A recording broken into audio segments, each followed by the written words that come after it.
Welcome to NeverTheLess podcast with Bidemi Mark-Mordi, a show dedicated to organic leaders and leaderpreneurs. Today, you would learn how to discover your essence and live more powerfully. Hello everyone, you're welcome to another soul-lifting episode of NeverTheLess show with BMM. My name is Dr. Shogo. Last episode, we looked at what is genius. This series, we're exploring the dynamics of genius. And today, we have our in-house teacher, BMM. You're welcome on today's Hey, Dr. Shokes, how are you doing today? Thank you. Bless you. Thank you for showing up for another episode of the NeverTheLess show, a show for organic leaders and leaderpreneurs. As he said, my name is Bidemi Mark-Mordi, and today we're going to continue the conversations on geniuses. Who is genius? What does a genius look like? I would leave him to introduce the topic for today. You want to make sure you share this episode. You want to subscribe to the YouTube channel. You want to follow me on Instagram. There are great things that are happening just on the NeverTheLess show. Please tell someone. God bless you. Last week, we established the fact that inside every one of us lies a genius. Now, BMM, I'm thinking that if every one of us is a genius, why is it that not everybody expresses and produces the geniuses in them? So what is the test of a genius? So it's the test of genius where we explore and look at what a person needs to do to ensure that the genius on the inside of them gets to manifest on the outside. And to answer your question, Dr. Shugo, I would ask my own questions. Tell me. And my first question will be, what if genius is not confined to ability? What if it's not confined to ability, but it's confined to character?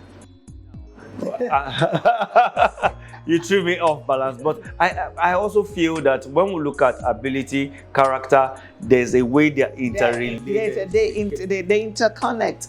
But the point I'm trying to make or explore, because this NeverTheLess show, part of our conversations or most of our conversations are what I call left of field conversations. I'm trying to get us to trigger us to think in ways different from how we would always approach a subject matter. So when I say what if genius is not about ability, is about character, because if every one of us is genius, and yet some of us have higher IQs than the others, it will mean that ability would make me step down from genius, because I promise you my IQ is not as high as many people's own.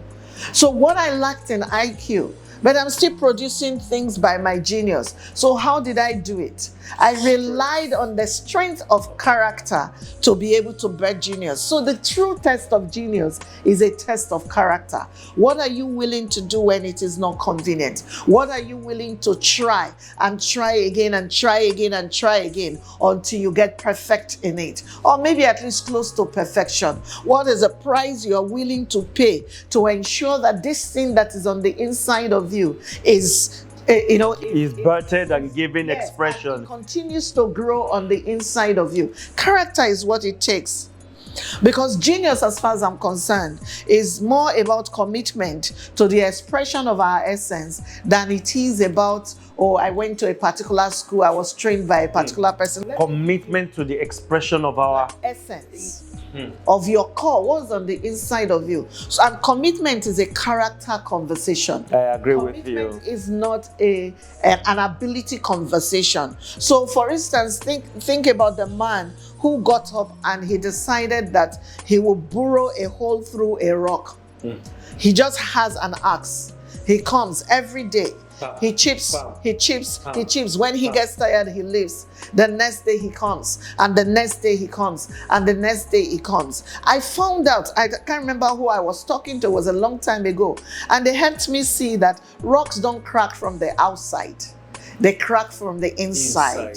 So with each strike on the rock, it is cracking from the inside, and ultimately it's not visible. But this man keeps going and coming. What's the reason why he keeps coming? He keeps coming because he's committed to finding a way through that rock. Do you see it?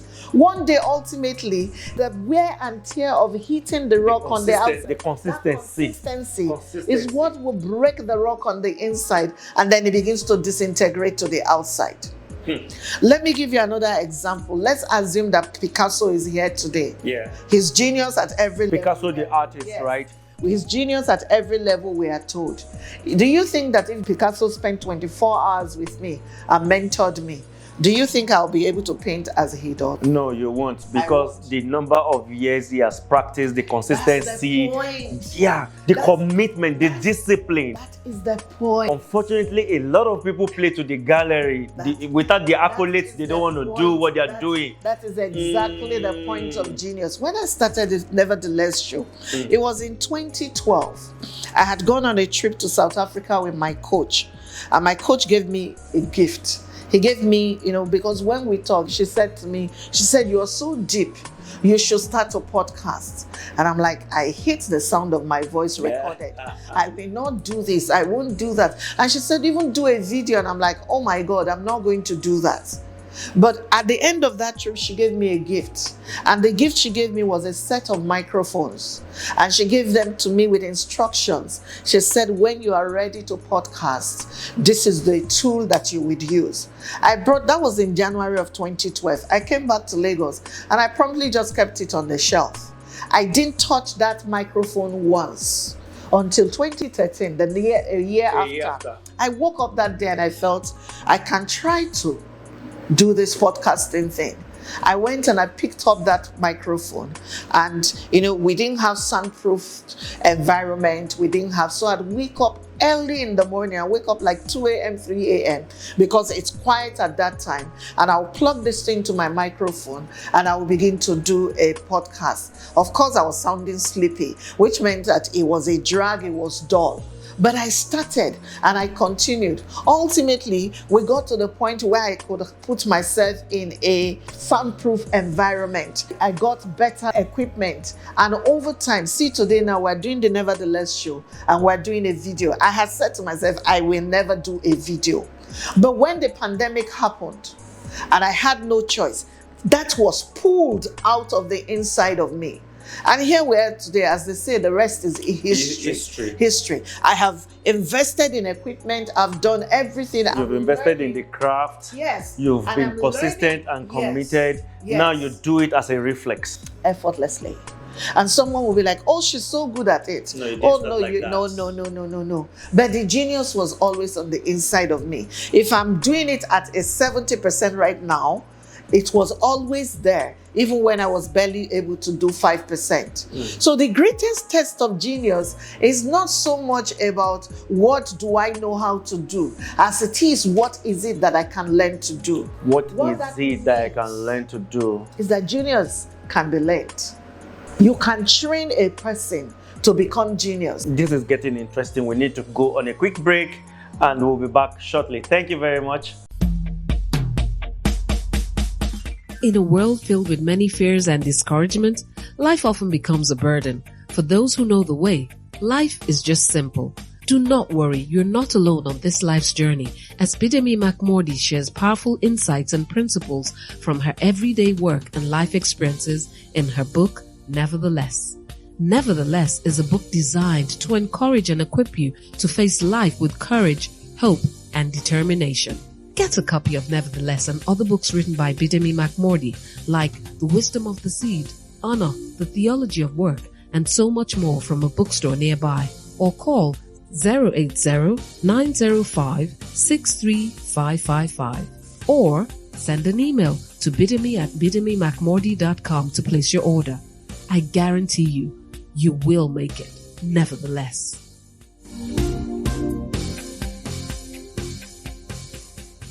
Ladies and gentlemen, welcome back. This is NeverTheLess show, a show for organic leaders and leaderpreneurs. So we were talking about genius. The chest of genius. And you were sharing with us just some few moments ago on how I started to podcast. And ultimately it morphed into the NeverTheLess show.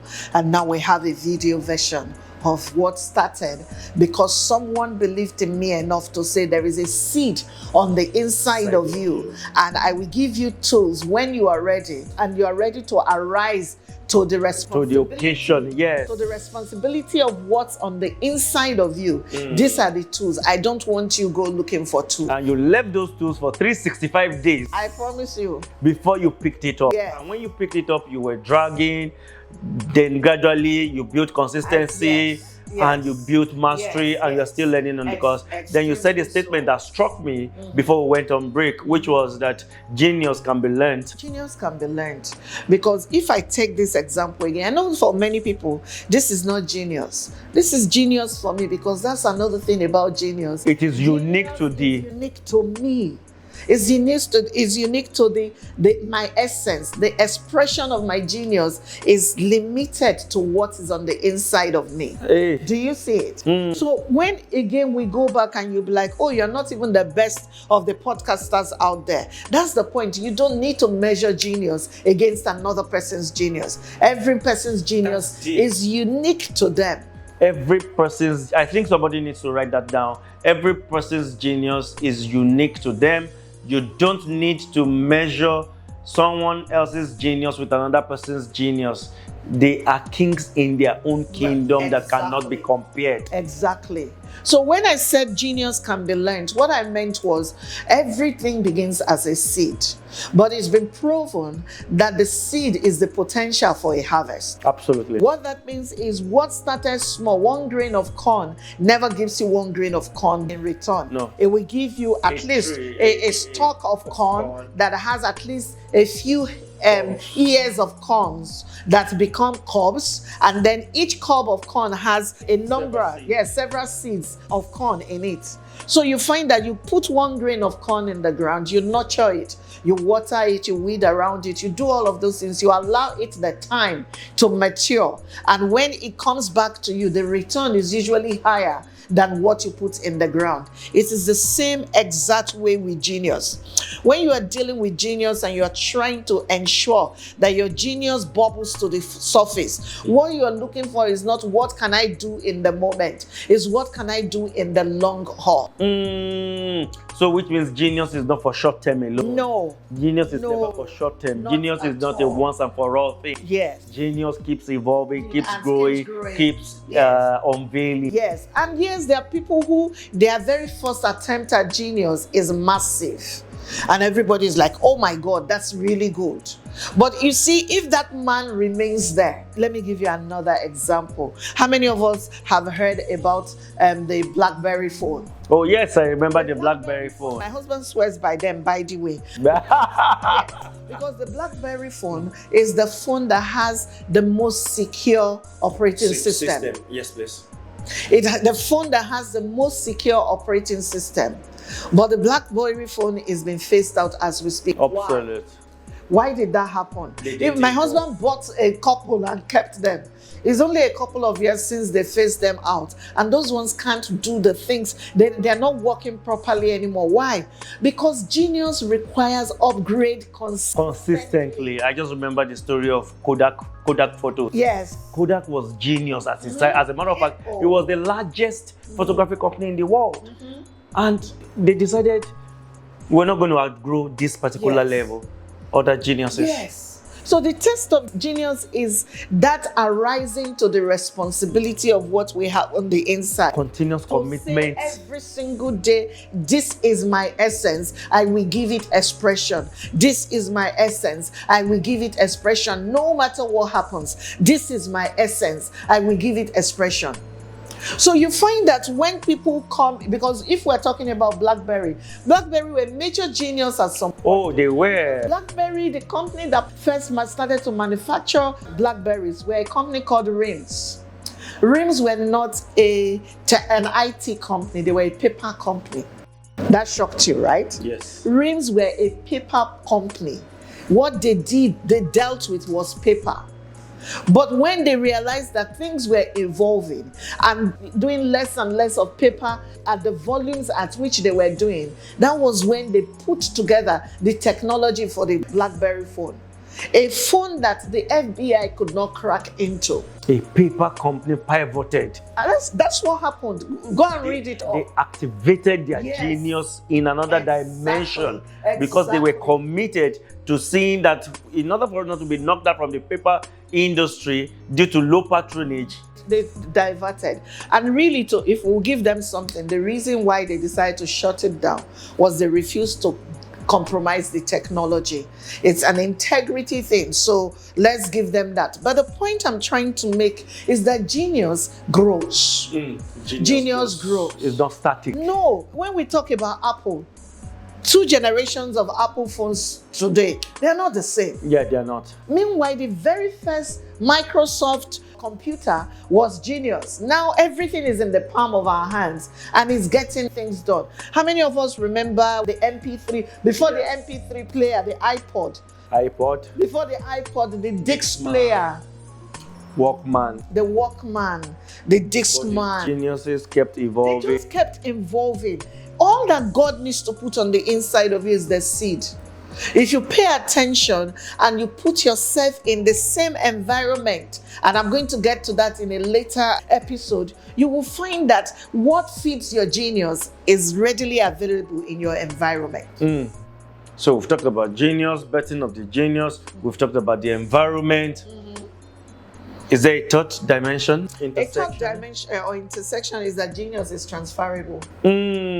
So betting the genius, environment, and transference of the genius. Yes, because if you ask me who's the greatest genius that lived, Jesus is the greatest genius that lived. Absolutely. If I take you back to that conversation in Genesis chapter 2, where God breathed upon man and man became a living soul. Abraham, our cameraman, when we finished from that previous episode, remember he said that what he thought was God took of what made him God and put it on man. That's just to tell you that genius is transferable. So this thing that we think that the person who knows how to really add up sums really fast is the only genius in our family is a lie. You can actually empower. Genius can be learned, it can be grown, and it can be transferably. Learned, Grown, and transferable. LGT. Learn, grow, transferable. I hope someone is learning. Wow. Do you see that? So for instance, in Luke chapter 2, the Bible says that Jesus' parents took him for a feast and then they lost him. When they came back 3 days later, they realized 3 days later that they had lost Jesus. Who loses Jesus? But they lost Jesus. When they found that, they realized and they came back. What happened? They came back and they were like, oh, they saw him. They said, why did you do that? And he said, do you not understand that I need to be about my Father's business? How old was Jesus? 12. People? He was 12. Do you understand that? But he understood that genius takes responsibility. Genius takes responsibility. That's why Miles Moron said that the most exotic place or the richest place on earth is the graveyard, is the cemetery. People who died with their genius without doing anything. Without expressing it. Expressing it, doing nothing about without it. Taking responsibility for it. Which is responding to your ability. Yes. So that's why I asked the question. I said, what if genius is not less about ability and more about character? That's what it is. And when you think about it like that, I think some people should go to bed today feeling like, oh my God, I am not that useless. I am not empty. I'm not as ordinary as I think that I am. There's genius on the inside of me. And if I will make the commitment to just focus on one is enough to put food on your table, build your house, get you all the earthly blessings you want. That is how God has created each and every one of us. Please don't forget, while you're at it, establishing the kingdom of God and executing his judgment. Becoming a kingdom advocate, a kingdom supporter. So we're going to go on a quick break. We will be back. Thank you.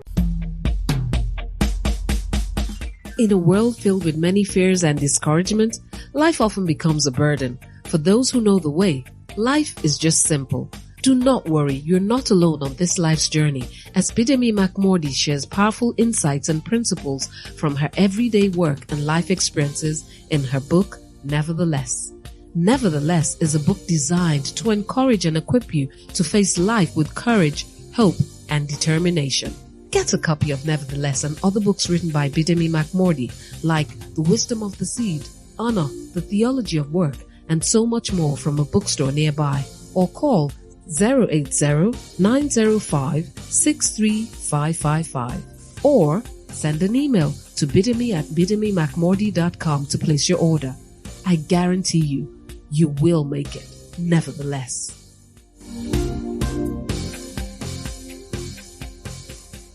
Welcome back from the break.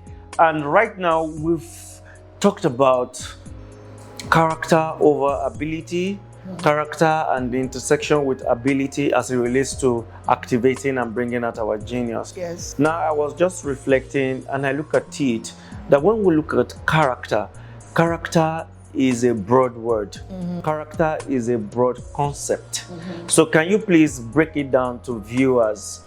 What are these ingredients of character that we need to pay attention to in order for us to activate our genius? Okay, so before I even get to answering that question, there are things that when you think about how do I begin to arise to the responsibility of my genius, yes?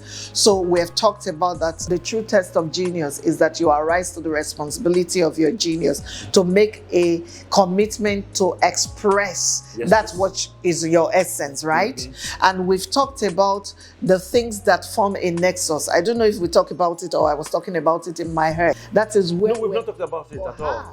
Yeah, the intersection. The intersection of, you need to recognize that genius begins to look like your nativity. That's why a lot of people think that genius is genetic. It looks like your nativity. Who are your parents? What's their outlook? What did they focus you on? Well, and all of that and all of that. Then we talk about your experiences. What are the life-shaping things that happen to you in the course of your formation, and then your environment. Like I said, when in the first episode when I was talking about conditioning, yes, please. I said that conditioning is not necessarily bad all the time. Sometimes a bad thing can happen to you that will birth good things. Yes? So to arise to the responsibility of your genius, you need to take those things into consideration. We're talking about the test of genius. That's what we're talking about in this episode. But the big thing about the test of genius is character, like we said. The capacity to wake up when you ought to wake up. The things you do when nobody is watching you. Because when you think about that story I told about how I started to podcast, I had to wake up late at night. And sometimes, honestly, now I can talk about it, there will be no electricity. But I would have charged my laptop down. So I'll wake up that, say 2 a.m., 3 a.m. and I will sit on my bed. I don't even get up to go to a table because sometimes it's pitch dark. But I have already plugged my things down. So I just switch on the laptop and then I hit record. And then I begin to talk about the things that I wanted to talk about in that time of podcasting. What that did for me was the discipline to wake up and do that. I can't tell you how many episodes I did, but I did not see the light of day because I realized, oh my God. Your voice was slurry. Yes, slurry and there was slumbering. I was stuttering in some of these places. But with time, as long as I continue to come back to it, just facing my fears. The consistency of showing up. Facing my fears. Then I released the first one and I got feedback. Not all the feedback was good. And I went back in. And when somebody thinks I'm going back to my studio was my children's bed because my children were in boarding school. It was on top of one of my children's bed with my laptop there and the microphone propped up with something so that it doesn't fall down. But with time, as I consistently went back, I started to realize that there are better ways to do this. I started to realize that I didn't need to do it that late at night. I could do it, in the afternoon when the neighborhood was quiet. You started with what you have. I started where I was at. Is it okay for me to say another reason people don't activate their genius or their geniuses is they wait for the perfect moment. Oh yeah. They want everything to be ready. Now, but perfection is the enemy of progress. And perfection is not a destination. No. It's a journey. So it's part of it. So eventually I realized when I got feedback, I realized that I didn't even need to do it at night. The children were already in boarding school anyway. Yeah. I was home the bulk of the day, and the neighborhood I lived in could be very quiet when people had gone to work. But the risk of that was somebody may just come in and switch on their generator. But it was a risk I was willing to take. Ultimately, over time, I was able to gather money. I went to America and I trained. I first of all bought a course online, and I did that. Then when they had a course on podcasting. Yes, I bought a course with somebody called Cliff. Yes, his name was Cliff, the podcast answer man. Okay. That was the name he went by then, Cliff Ravencroft. That was his name. And I bought this program from him, and I realized that, oh, this is what you do, that's what you do. Then over a time, maybe a year after, I heard that Michael Hyatt was holding a conference, and Cliff was going to be there, and all the other podcasts that I kept going back to listen to hear how they did their podcasting. And I bought a ticket. I registered for the conference, bought a ticket, flew to Denver in the United States, and I was there in the same room with them. By the time I was leaving, anything that needed to be podcasting, I knew. Do you understand that? At least at that level in that year. The point I'm making is what you see today started 2013. This is 10 years later. Before I would even think about saying I want to podcast on video, what we call a vlog or whatever we call it. But the point is, I started, and with each step, I got better. With each step, I got better. Consistently. After a while, I didn't need to start and stop. It became a reflex. A 20, 30-minute podcast, and I would just run through it. And that's how you grow your genius. Over a period of time, mastery is what people call genius. Yes. Do you see it now? Mastery is what people call genius. Do you it see started it now? from a phase of unconscious incompetence. Yes. You didn't know that you didn't know.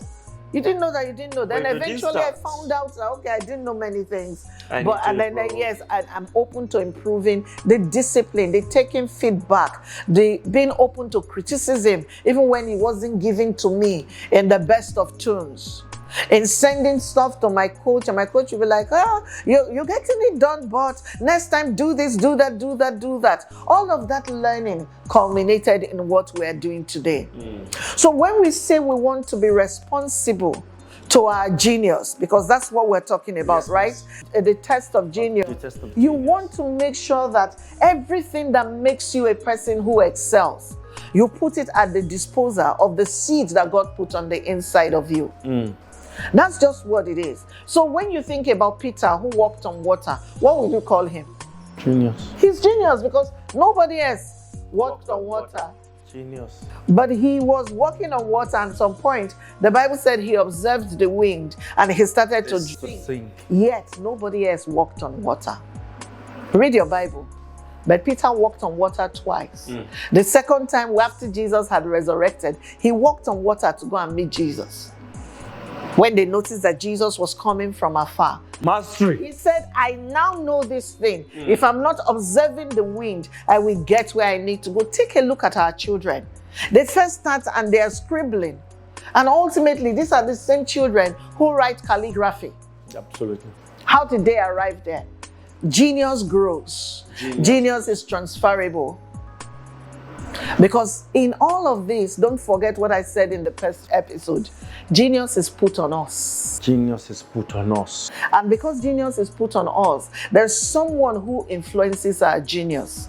So the true test of genius, as we round up, is that somebody needs to submit to the one who put genius on them. We need to submit to the one who puts the genius on us. And the person that puts this genius on us is our Lord and Savior. Jesus is Christ. Our God. If you submit to the one who put genius on you, there's no telling how far you will go. So everyone starts from somewhere. From a Moses who was stuttering to a Moses who became the extraordinary person that was calling solemn assemblies back to back, back to back. Didn't you think something happened to his stuttering? Something happened. Something changed. We are only as weak as we are irresponsible to our genius. We are only as weak as we are irresponsible to our genius. Which means the moment we rise up to the level of our genius and activate it, strength expertise, dexterity, ability, mastery, whatever you call it, expressing starts itself coming out. Yes. from us. Now remember, BMM, I know you're so loaded and you have so many things to talk about that you're just spilling it out. This is a masterclass on its own, guys. Please don't play or joke with this moment. I asked you a question. We Which looked one? at character, elements of character. So I'll look at a few. Focus. Okay. Focus means that you don't submit to distraction. We'll quickly go on a short break and we'll be back. Stay tuned with us. Don't forget, this is NeverTheLess Show. Thank you.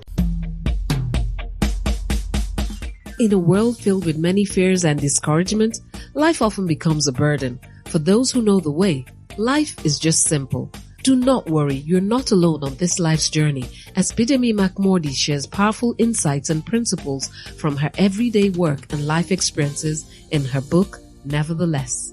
NeverTheLess is a book designed to encourage and equip you to face life with courage, hope, and determination. Get a copy of NeverTheLess and other books written by Bidemi Mark-Mordi, like The Wisdom of the Seed, Honor, The Theology of Work, and so much more from a bookstore nearby, or call 080-905-63555, or send an email to bidemi@bidemimarkmordi.com to place your order. I guarantee you will make it. NeverTheLess.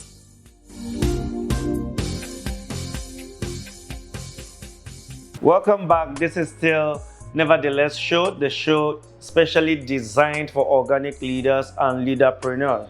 We're talking about character, or we've spoken about character versus ability. Yeah. And we've talked about the intersection and how they're related. But I was just looking, when we look at character, character is broad. So can you just share some of the ingredients, some of the elements that makes up character that can help us activate our genius? Yes, when I think about passing the test of genius and I'm hinging it on character, I want to look at focus. Focus is the first element of character that we need to pay attention to, simply because we live in a noisy world. And because we live in a noisy world, now the man who is genius already has enough noise, because everyone else who is not genius is looking up to him. Everyone who is not genius, or who thinks they are not genius, I should correct myself, everyone else who thinks they are not genius is pandering to him, is looking up to him to help him activate their own his genius. Now the tendency is for geniuses to get distracted, and then you find that because that character, that person is weak in that regard, they end up not delivering on the potential of their genius. That's number one. Number two, I'd look at commitment. A lot of geniuses are not committed. Let me tell you what it is like, and we'll talk about it a bit more in the next episode. It's because we think that we are gifted. Because of that, we don't do the work. Yes. So because genius can grow, because genius is transferable, because of all of those things, the one who has the endowment or the seed of genius, who doesn't make the commitment to keep working genius, may never arrive at the place. It's tunnel vision when you are in pursuit of genius. If I had to talk about another thing, I'll talk about discipline. Discipline, saying no to yourself, being open to delayed gratification. All of those things are the things that put geniuses at a risk. So you want to say to yourself, because I'm arising and I'm responsible to God's seed on the inside of me, to the expression of the genius that God has put on the inside of me, I want to do the work. I will be disciplined. I will be focused. I will be committed. I will not give room to distraction. I will not allow the accolades, quote unquote, of people because I have achieved a certain level of success. I will not allow that get into my head and make me become, relaxed and not pushing on the things that God has called me to do. Because it's very easy. We know children who we call prodigies. You know them now. They were so gifted when they were young, and then something happened. Drugs here, a bad influence here, and before we know what is happening, these same children they didn't pay attention. They ended up to with nothing. God. their genius, to walk their genius, to harness their genius. And that's really sad. When I think about it, it's really sad, because when I think about the investment that God makes on us or in us to bring us to the place of genius, to deny the word, what God put on the inside of you, simply because you lacked character to guard it. I think we're going to talk about this in the next episode and really look at it, because what's meant to be a blessing can now become a curse. Yes. So we need to recognize that as people who have been endowed with God with a certain kind of genius, we are responsible. That's why this is about accountability, because in the end we will be held accountable. What did you do with what was put on the inside of you? But before you're even accountable above, you should actually be accountable on the earth. Yes. Have a support system, people that put you in check, and all of that. So we've looked at, we will see we've looked in at the next focus, episode. we've looked at discipline, and we look at commitment. We've looked at commitment. The last one is perseverance. Perseverance. Go and ask Bill Gates how many times the prototype of what ultimately became Microsoft computer, how many versions of it before it worked. Before they got it right. Do you get it? Go and ask Apple now, let's not say Steve Jobs, so that somebody doesn't think I want them to die and go. If you ask successful people how many tries before they succeeded, you understand that perseverance is a stroke of genius. Perseverance is a stroke of genius, which means we should not expect instant results. Even though genius has been put on you, sometimes there will be, in fact, not us, sometimes, every time there will be resistance. And until you work it out properly, the beauty won't come out. It will not blow up. You know, I read somewhere that every overnight success has a minimum of 10 years investment. Exactly. So, you know, at times you see people, they bring out their genius, and people just say, oh, she came from nowhere. He came from nowhere. There's nobody that came from nowhere. Nobody came from nowhere. They came from somewhere. He was working somewhere in the backyard. Just didn't see them in obscurity. You know, I'm linking it to the story of David, and when he went to give food to the brothers, then Goliath. I'm sure somebody was, who is this boy? He just came from nowhere. Yes, but that's why we said it now. And they waxed an album concerning him. Saul has killed his thousands, David his 10,000. And this was a young man. But if they had paid attention to when he was talking, when he was explaining himself to Saul, you would have found that this young man had killed a lion and killed a bear with his bare hands. Goliath was just further down the road, any which way you look at it.